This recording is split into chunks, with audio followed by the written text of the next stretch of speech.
Grabe yung inabot ng mga rider mga par. Basta ingat sa pagmamaneho mga par.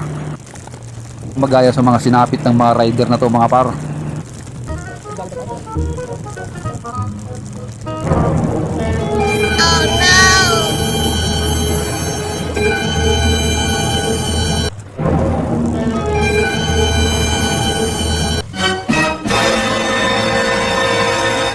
Dito makikita mga par ang mga hindi inaasahang mga pangyayari.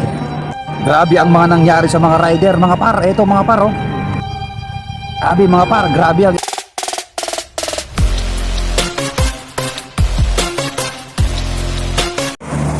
takbong pugiit lang kasi mga par. Makakarating din tayo sa paroroonan mga par. Habang binabaybay namin mga par ang habaan ng Nueva Vizcaya, napakahaba nito mga par, Nueva Vizcaya.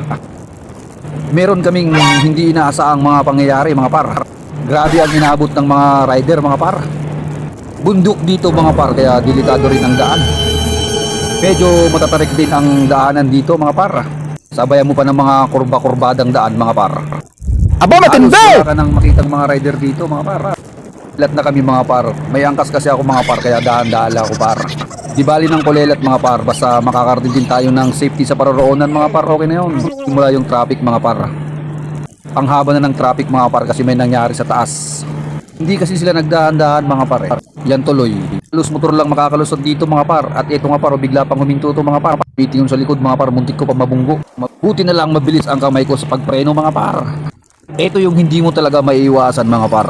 Kahit gaano ka pa kagaling sa pagmamaneho mga par, pero pagdating sa kalsada par, walang magaling sa pagdadrive mga par. Talaga maiiwasan tong mga pangyayari tong ganito mga par.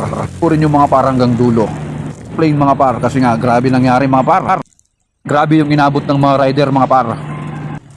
Basta ingat sa pagmamaneho mga par. Magaya sa mga sinapit ng mga rider na to mga par. Noorin yung mga par kung ano sinapit ng mga rider mga par.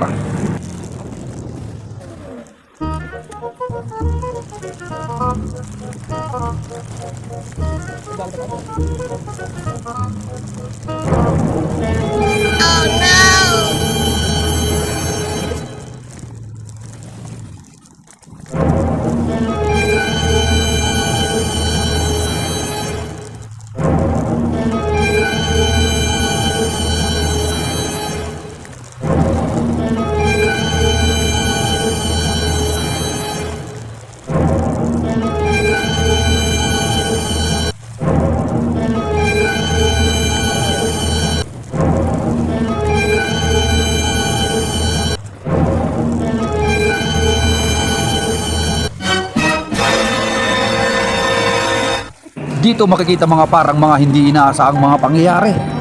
Grabe ang mga nangyari sa mga rider mga par. Eto mga par oh. Grabe mga par, grabe ang inabot nilang traffic mga par. Traffic lang pala mga par.